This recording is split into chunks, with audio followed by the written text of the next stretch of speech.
श्रीमद् भागवत क्यों सुनना चाहिए, श्रीमद् भागवत को सुनना क्यों आवश्यक है, इसका इंपॉर्टेंस क्या है। आजकल का कलियुगी व्यक्ति हर बात में अपना फायदा खोजता है। हम ऐसा करेंगे तो हमें क्या फायदा मिलेगा, हम मंदिर जाएंगे तो हमें क्या फायदा मिलेगा, हर चीज में फायदा खोजता है। तो किसी ने पूछा कि श्रीमद् भागवत सुनेंगे तो क्या फायदा मिलेगा, तो उसी को यहां श्रीमद् भागवत का महत्व बतलाया है कि श्रीमद् भागवत सुनने से हमें क्या मिलेगा और ये श्रीमद् भागवत क्यों आवश्यक है। तो पहले दिन श्रीमद् भागवत का महत्व सुनाया जाता है। जैसे आपके बगल में कोई किसी देश के प्रधानमंत्री बैठे हों या कोई मंत्री बैठे हों, तो आप उनको नहीं जानते हैं, तो क्या आपकी श्रद्धा उनमें होगी? आप कहेंगे अरे ये हमारे ऊपर कहां चढ़े जा रहे हैं, इनको दूर करो, कौन है पता नहीं कहां से आ गए, क्योंकि हम जानते ही नहीं है। लेकिन कोई आकर बताए कि ये जो बैठे हैं ना, ये अमुक देश के प्रधानमंत्री हैं, तो कितनी श्रद्धा आप में हो जाएगी, आपकी कितनी श्रद्धा हो जाएगी। तो जब तक हम श्रीमद् भागवत को जानेंगे नहीं, तब तक उसमें श्रद्धा नहीं होगी। इसलिए पहले दिन श्रीमद् भागवत का महत्व बतलाया जाता है। श्री वेदव्यास जी श्रीमद् भागवत के महत्व में बतला रहे हैं। क्या कह रहे हैं? सच्चिदानंद रूपाय विश्वोत्पत्त्यादि हेतवे तापत्र विनाशाय श्री कृष्णाय वयं नमः, श्री कृष्णाय वयं नमः। सच्चिदानंद रूपाय। हम लोग सुनते हैं भगवान के अनेक रूप हैं। भगवान द्वारिका में अलग रूप में विराजमान है, भगवान रामेश्वरम में अलग रूप में विराजमान है, बद्रीनाथ में अलग रूप में विराजमान है, वृंदावन में अलग रूप में विराजमान है। क्या सब जगह एक जैसे हैं? नहीं। लेकिन इन सब भगवान के रूप केवल तीन ही हैं। कौन कौन से? सच्चिदानंद रूपाय। पहला सत्य, दूसरा चैतन्य और तीसरा आनंद। भगवान सत्य स्वरूप हैं। ये पूरा संसार झूठा है, केवल भगवान ही सत्य हैं। ऐसे समझिए। सत्य कहते कैसे हैं?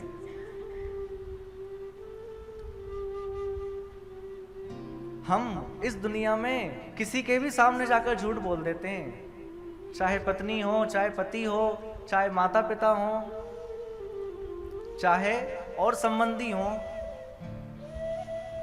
हम उनके सामने जाकर झूठ बोल सकते हैं।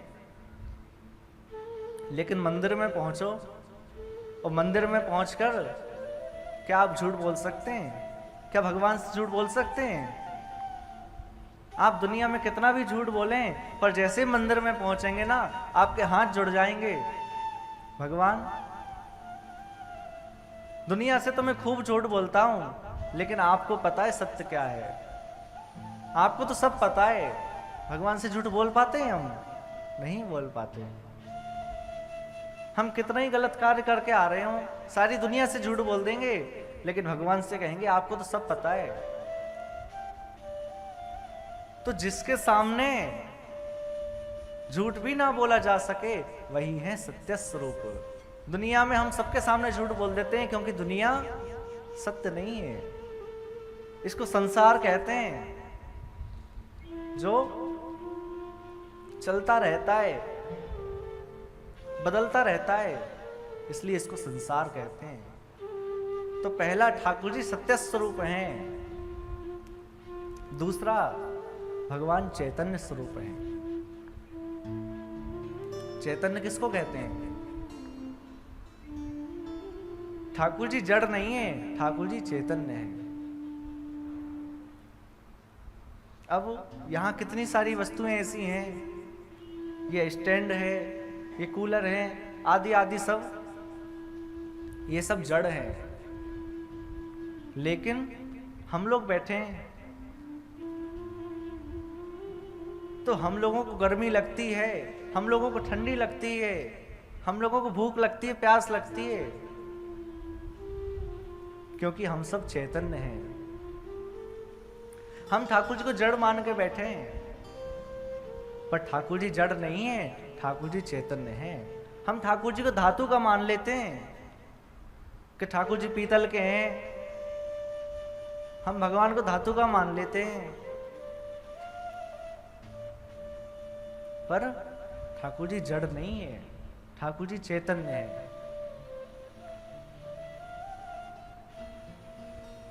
ऐसे समझिए, एक भक्त था, भगवान कृष्ण की खूब पूजा करता था। बड़े ध्यान से सुनना, भगवान श्री कृष्ण की खूब पूजा करता था, लेकिन उसके घर में धन नहीं था ज्यादा। तो उसका एक दूसरा मित्र था, उसने कहा कि तुम्हें पता है तुम्हारे घर में धन क्यों नहीं है? तुम्हारे घर में धन क्यों नहीं है, तुम्हें पता है? उसने कहा नहीं पता, आप बताओ क्यों नहीं है। बोले तुम भगवान कृष्ण की पूजा करते हो ना, इसलिए धन नहीं है। देखो मैं शिव जी की पूजा करता हूं, मेरे पास कितना धन है। मैं भगवान शिव की पूजा करता हूं, तुम भी शिव की पूजा करो, भगवान शिव की, खूब धनवान हो जाओगे। अब कलयुगी जीव होगा,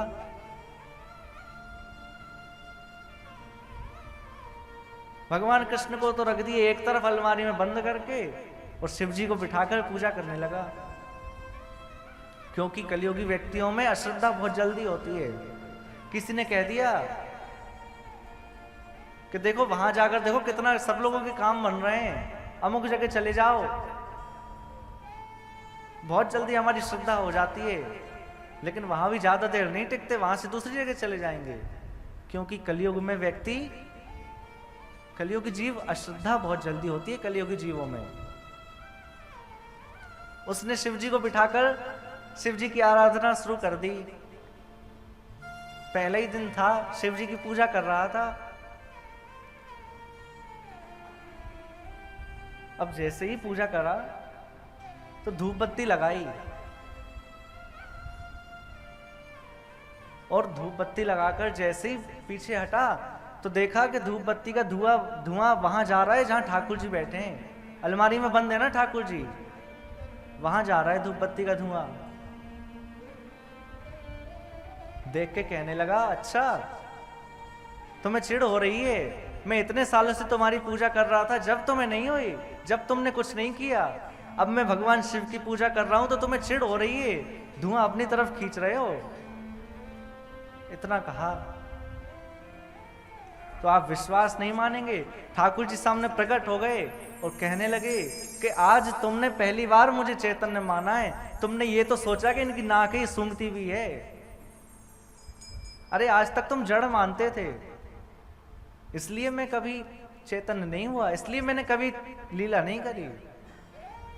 आज पहली बार तुमने मुझे चैतन्य माना है। तो अब समझ गए चैतन्य किसको कहते हैं। अभी गर्मी का मौसम चल रहा है, तो यदि हमारे अंदर चैतन्य भाव होगा ठाकुर जी के लिए, तो हम ठाकुर जी के लिए पतले पतले वस्त्र सिलवाएंगे जिनमें ठाकुर जी को गर्मी ना लगे, और गर्मियों में ठाकुर जी को बढ़िया शीतल जल भरकर रखें।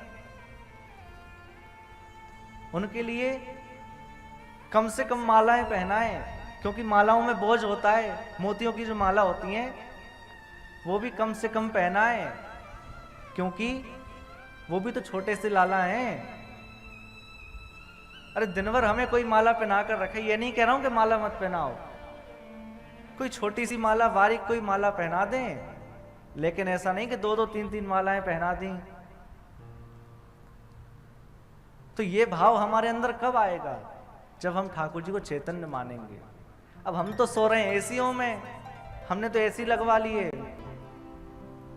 लेकिन ठाकुर जी के लिए पंखा भी बंद कर देते हैं रात में कि बिजली जाएगी, बिजली का बिल आएगा, पंखा भी नहीं चलाते हैं। क्यों?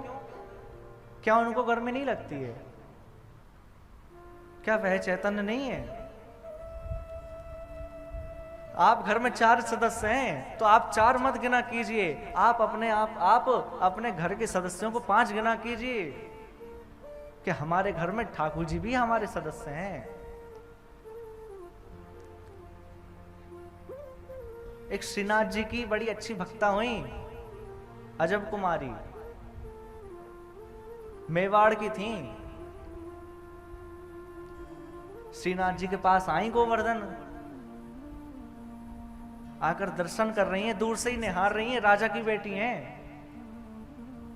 दूर से देख रही हैं। और आपको पता है ये जो अजब कुमारी है ना, ये ठाकुर जी के संग चौसर का खेल खेलती हैं। चौसर कौन कौन जानता है? सब लोग नहीं जानते। चौसर होती है, लूडो जैसी होती है, तो चौसर का गेम खेलती हैं।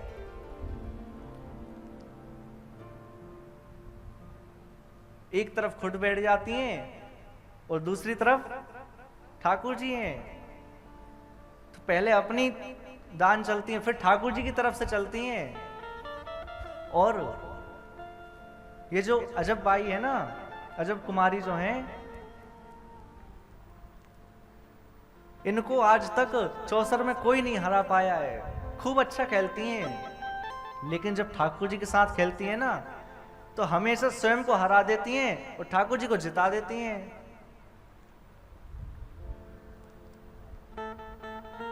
एक बात कहूं, हम लोग भी, आप कभी प्रयोग कर कर देखना, ठाकुर जी के सामने जाओ और फोन में जो लूडो होता है ना, लूडो गेम, उसको खोलकर बैठ जाओ। एक अपनी तरफ से चलो और दूसरे फिर ठाकुर जी की तरफ से चलो। ये कोई शास्त्रीय बात नहीं है, लेकिन हम जो भक्त जो कार्य करते हैं वे सब शास्त्रीय ही बन जाता है। क्यों? क्योंकि भगवान चाहते हैं कि मेरे साथ भक्त लीला करें, मेरे साथ भक्त खेलें। तो आप ध्यान देना कि जैसे ही ठाकुर जी हारने वाले होंगे ना, तो उनका मुख थोड़ा सा उदास हो जाएगा, थोड़े से उदास हो जाएंगे। और जैसे ही जीतने वाले होंगे तो ठाकुर जी प्रसन्न दिखेंगे आपको। आप उनके साथ खेल के देखिए, आप लीलाएं करके देखिए उनके साथ।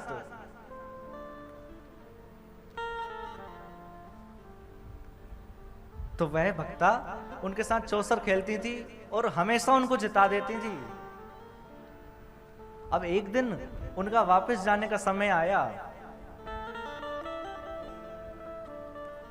और उस दिन उन्होंने विचार किया कि आज तो मैं जीतूंगी इनसे, आज इनको नहीं जीतने दूंगी। आज विचार कर लिया कि मैं ही जीतूंगी। पुनः खेल प्रारंभ किया। अजब कुमारी को आज तक कोई हरा नहीं पाया है। खेलने लगी खेल। अब जैसे ही ठाकुर जी हारने लगे तो उन्होंने देखा कि भगवान के चेहरे पर पसीने की बूंदें हैं, ठाकुर जी के चेहरे पर पसीना आ रहा है, बड़े उदास हैं कि आज मैं हारने वाला हूं। और जैसे ही अजब कुमारी ने देखा तो पुनः उस दिन ठाकुर जी को फिर से जिता दिया। अब ठाकुर जी तो बड़े प्रसन्न हो गए। अब वह अजब कुमारी वापस जाने लगी मेवाड़। तो क्या कहती हैं, प्रभु यदि आप मुझसे प्रसन्न है ना, तो आप मेरे साथ मेवाड़ चलिए। यदि आप मेरी सेवा से, मेरे आपके साथ खेलने से यदि आप प्रसन्न हैं, तो आप मेरे साथ मेवाड़ चलिए। तो ठाकुर जी ने बिल्कुल देरी नहीं लगाई, ठाकुर जी गोवर्धन से मेवाड़ चले गए। श्रीनाथ जी मेवाड़ में विराजमान हो गए। क्यों?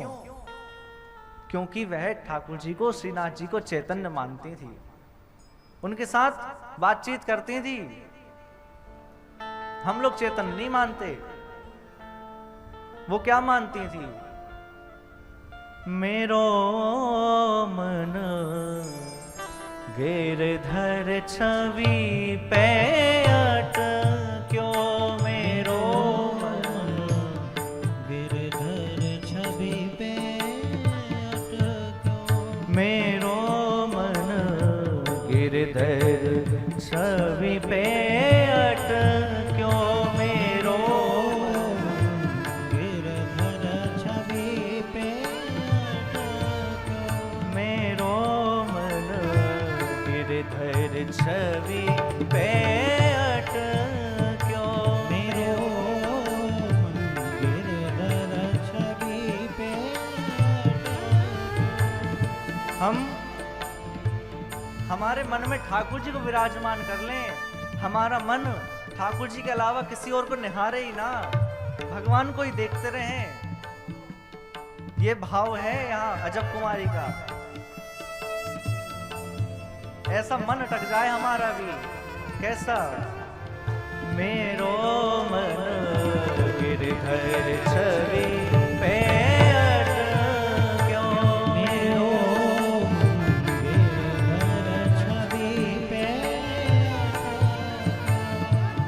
और सजल श्याम घन वरण लीना है, सजल श्याम घन वरण लीना, सजल श्याम घन वरण लीना है, सजल श्याम घन वरण लीना, फिर चित अनंत न भटक्यो हो,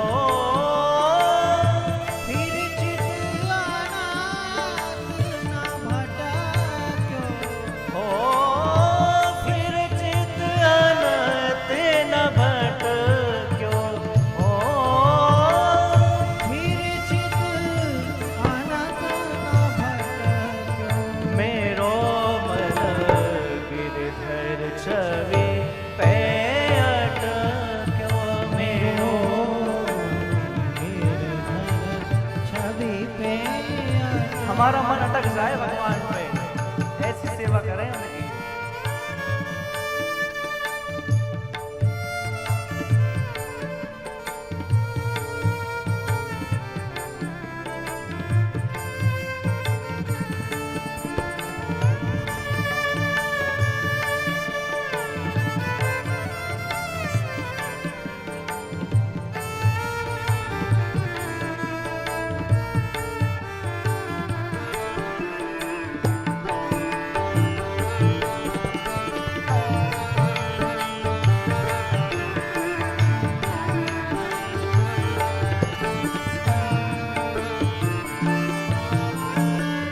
ललित त्रिभंग चाल पे चल के, ललित त्रिभंग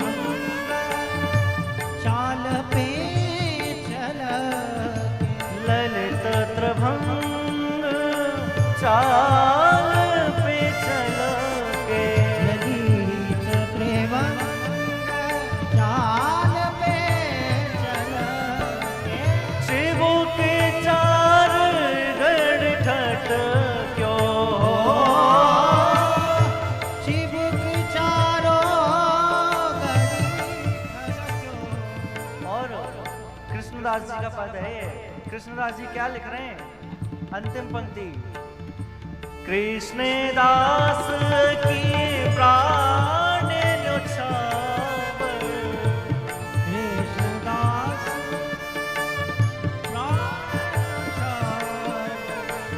कृष्णदास की प्राण न्योछावर, कृष्णदास की प्राण नौछावर, यह तन जग सिर पट क्यों हो,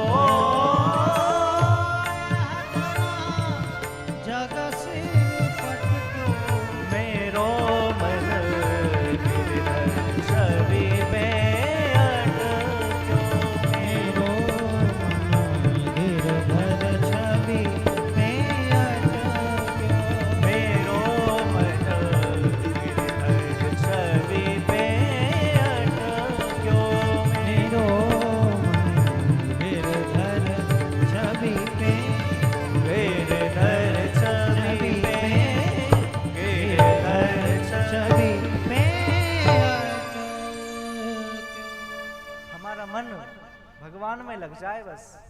संसार में तो हमने खूब मन लगा लिया, सारी जिंदगी संसार में ही तो मन लगाया है। अब भगवान में मन लगा लें। और कैसा मन? केवल मन लगाना नहीं है, फिर भगवान से मन हटकर कहीं जाए ही ना, ऐसा मन लगा लें।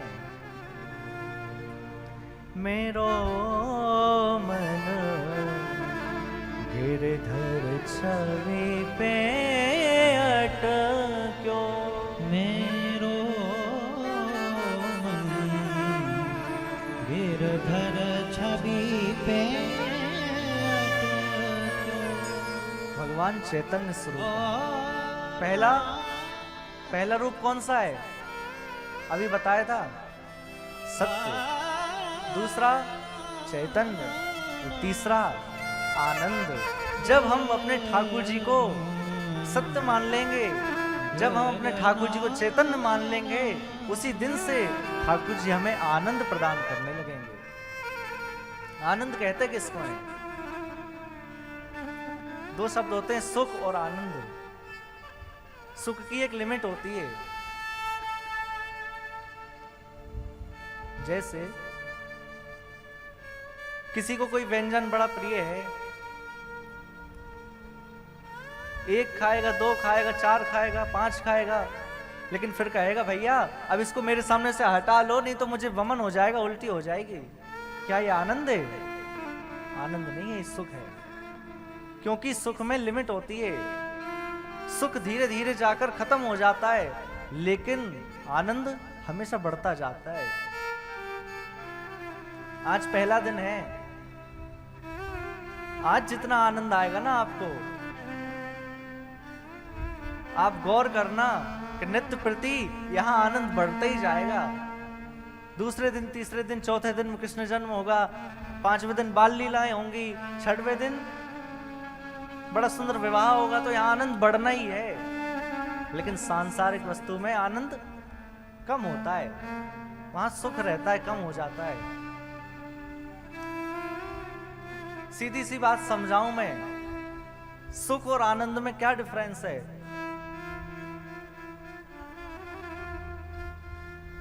जो भी सुख हमें संसार से मिल रहा है ना, जो संसार की वस्तुओं से जो हमें वस्तु मिल रही है, उसको कहते हैं सुख।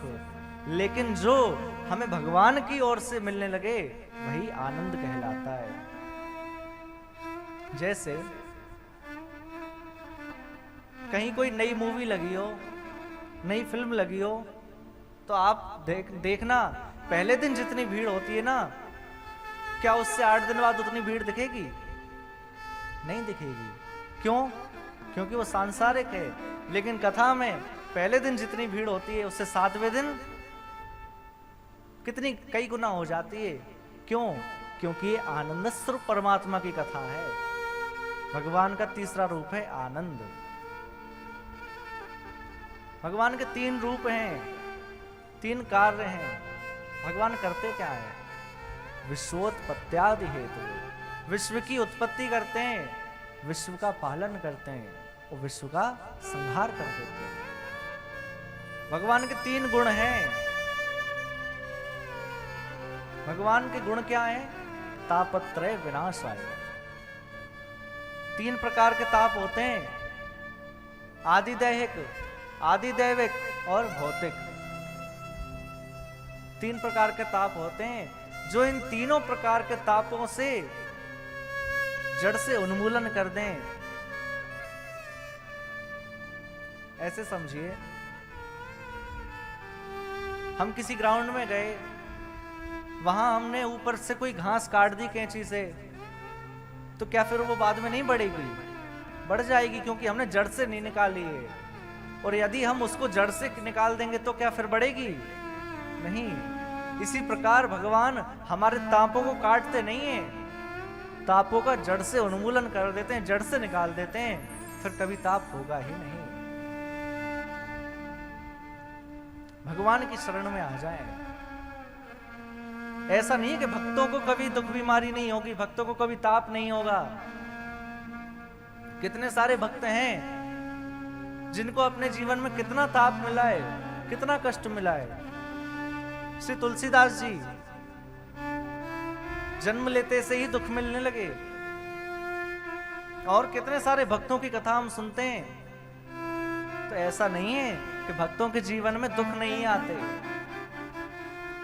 दुख सबके जीवन में आते हैं, लेकिन भगवान उन दुखों से होने वाली पीड़ा उसका अनुभव नहीं होने देते।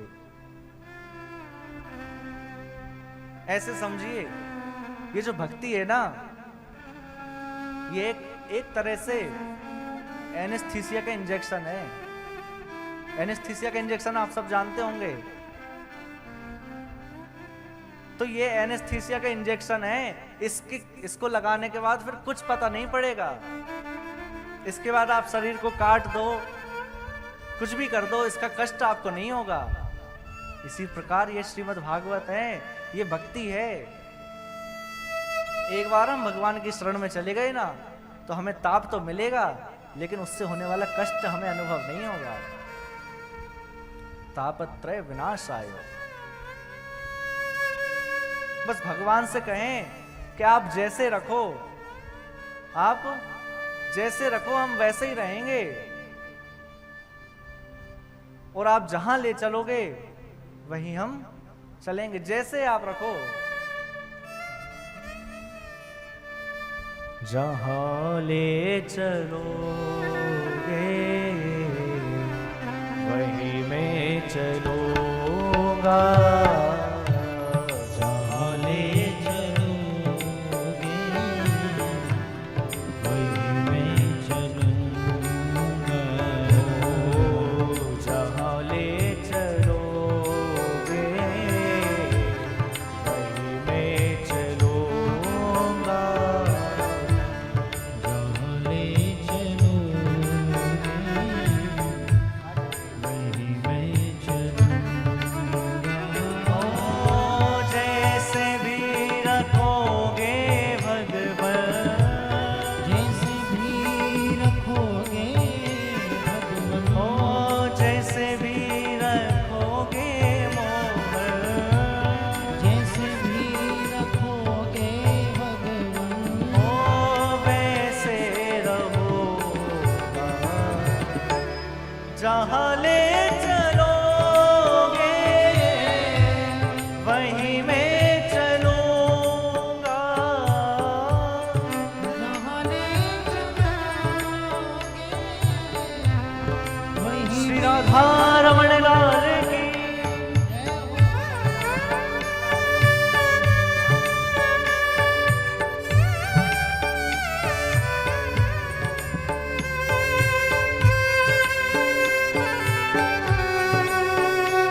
जीवन समर्पित शरण में तुम्हारे, तुम ही मेरे सर्वस्व, तुम ही प्राण। ओ, तुम्हें छोड़कर नाथ, तुम्हें छोड़कर ओ तुम्हें छोड़कर नाथ, तुम्हें छोड़कर मैं किससे कहूँगा, जहाँ ले चलोगे वहीं मैं चलूँगा। जहाँ ले चलो वहीं मैं चलूँगा। हो जहाँ ले चलोगे वहीं मैं चलूँगा। जहाँ ले वहीं मैं चलूँगा। देखो, अभी हम लोग सुन रहे थे कि भगवान के शरण में आने से सभी प्रकार के दुख समाप्त हो जाते हैं। सुना है ना अभी? और भगवान आनंद स्वरूप है, ये भी सुना। तो कौन कौन चाहता है कि हमें आनंद प्राप्त हो? आनंद कौन कौन चाहता है? सब चाहते हैं। देख के तो नहीं लग रहा है। अरे ऐसे बैठे हैं आप लोग, वृंदावन की भूमि में बैठे हैं, खूब उत्साह से झूमते हुए सभी गाएं, जहां ले चलोगे वहीं मैं चलूंगा।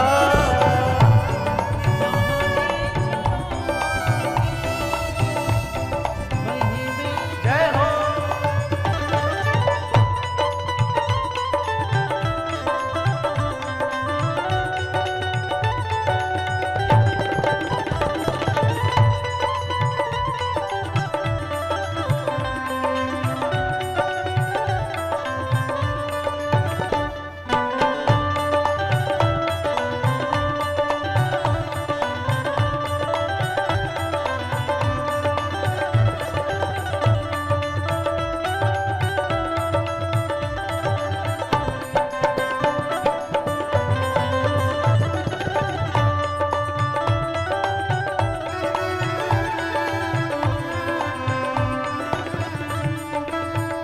और न कोई शिकायत,